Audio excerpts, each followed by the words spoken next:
I got so much motherfucking design on right now. Assalamualaikum teman-teman, kembali lagi di my channel. Perkenalkan, nama saya Tiara Sandrika dengan NPM A1M020050, yang dimana pada hari ini kita akan mempelajari tentang filsafat pendidikan dengan dosen pengampu Dr. Muhammad Kristiawan MPD, yang dimana pada hari ini kita akan mempelajari tentang dasar-dasar pengetahuan, penalaran, dan logika. Yang adapun sumber materi yang akan dibahas yaitu yang pertama, apa itu penalaran, dan yang kedua, apa itu logika.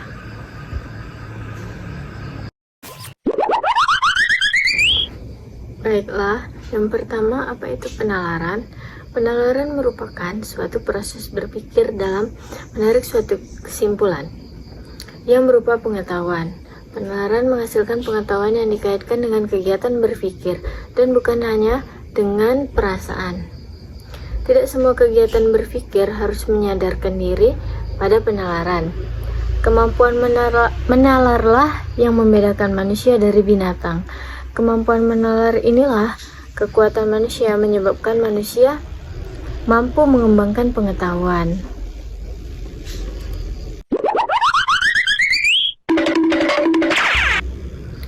Prinsip penalaran. Prinsip-prinsip penalaran atau aksioma penalaran merupakan dasar semua penalaran yang terdiri atas 3 prinsip.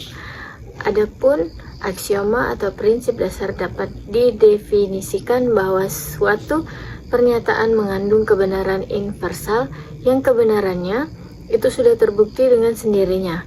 Ketiga prinsip penalaran yang dimaksud adalah 1.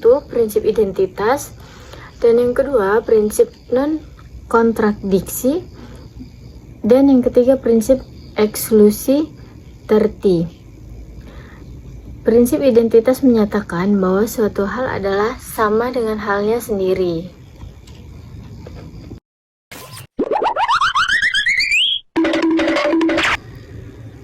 Yang kedua, apa itu logika?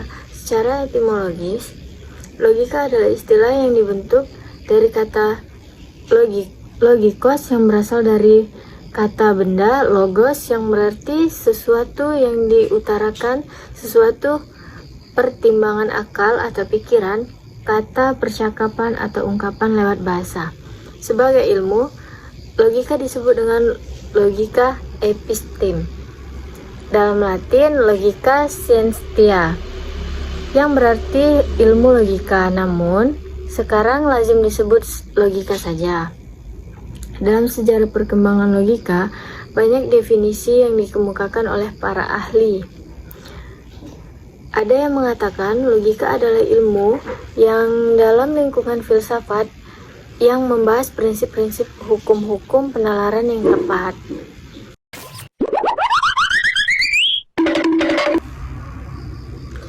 Adapun objek material dan objek formal logika.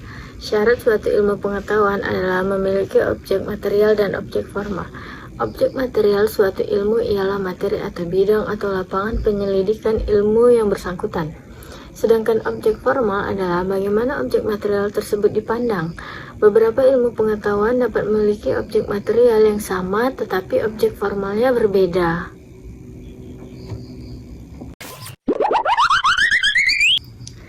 Yang kedua, tempat logika dalam peta ilmu pengetahuan. Aristoteles 384 sampai 322 Masehi membagi ilmu pengetahuan ke dalam 3 kelompok, yakni filsafat spekulatif atau filsafat teoretis yang bersifat objektif dan bertujuan mengetahui pengetahuan itu sendiri. Kelompok ini terdiri dari fisika, metafisika, biopsikologi, dan teologia. Yang kedua, filsafat praktis yang memberi pedoman bagi tingkah laku manusia terdiri atas etika dan politik.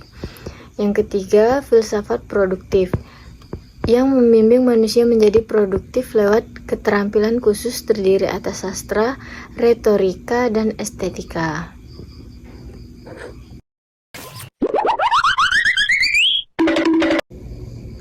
Yang ketiga, sejarah logika.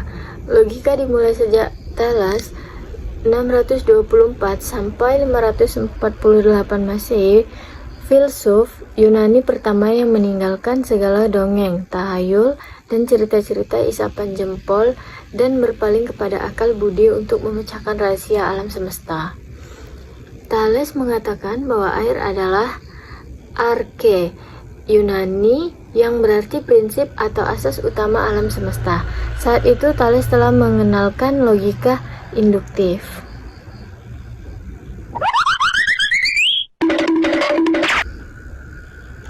4. Logika tradisional dan logika modern.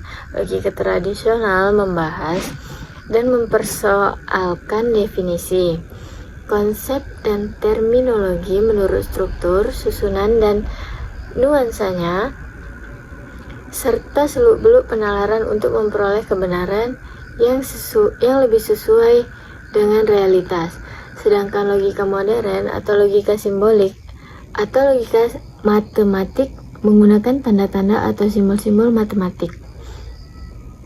Hanya sanggup membahas hubungan antara tanda-tanda itu, padahal realitas tak mungkin dapat ditangkap sepenuhnya dan setepat-tepatnya oleh simbol-simbol sistematik.